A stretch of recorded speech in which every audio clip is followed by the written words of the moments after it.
నేను వివిధ సమయాల్లో వివిధ విషయాలు టేకప్ చేశాను. ఈ రోజు నేను రైతు బజారుకి వెళ్ళాను. రైతు బజార్లు నేనే పెట్టాను, 1999లో పెట్టాను.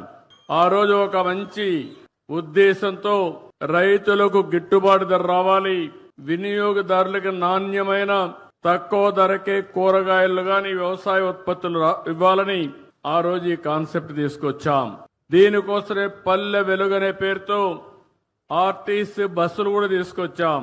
వెనక సీట్లన్నీ కూడా ఖాళీ చేపించి అవన్నీ రిమూవ్ చేసి నేరుగా కూరగాయలు అందులో వేసుకుని తెల్లవారితో ఫస్ట్ అవర్ లో రైతు బజారు దగ్గర తీసుకొచ్చి వదిలిపెట్టేవాళ్ళం.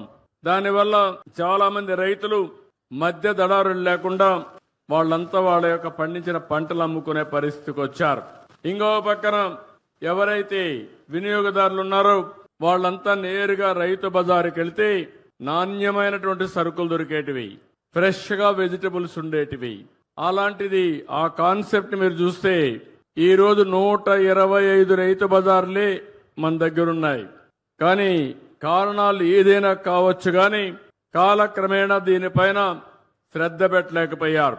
ఈ రోజు నేను చూశాను, ఏదైతే ఇక్కడ చూసిన రైతు బజార్ని ఒక ఆదర్శంగా తయారు చేస్తాను.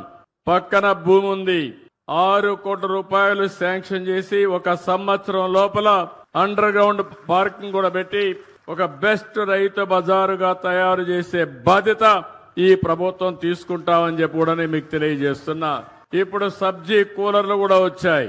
ఒకప్పుడు ఎన్నో కష్టాలు పడేవాళ్ళం, కరెంటు కూడా అవసరం లేకుండా సబ్జీ కూలర్లో పెడితే మనం ఏ విధంగా పెడతామో అంత ఫ్రెష్ గా కూడా ఉంటాయి. అంటే ఇలాంటి రైతు బజార్లని ఇప్పుడు 125 ఉన్నాయి. 175 నియోజకవర్గాలకి 175 రైతు బజార్లు పెట్టే బాధ్యత ఈ ప్రభుత్వం తీసుకుంటామని చెప్పి కూడా నేను మీకు తెలియజేస్తున్నా. నేను ఒకటే ఆలోచిస్తున్నాను, రైతులకు గిట్టుబాటు ధర రావాలి, వినియోగదారుడికి సరసమ ఇన్ఫ్లేషన్ పెరగకుండా వీలైన తక్కువ ధరకి నిత్యావసర వస్తువులు కొనే అవకాశం ఇవ్వాల్సిన అవసరం ఉంది.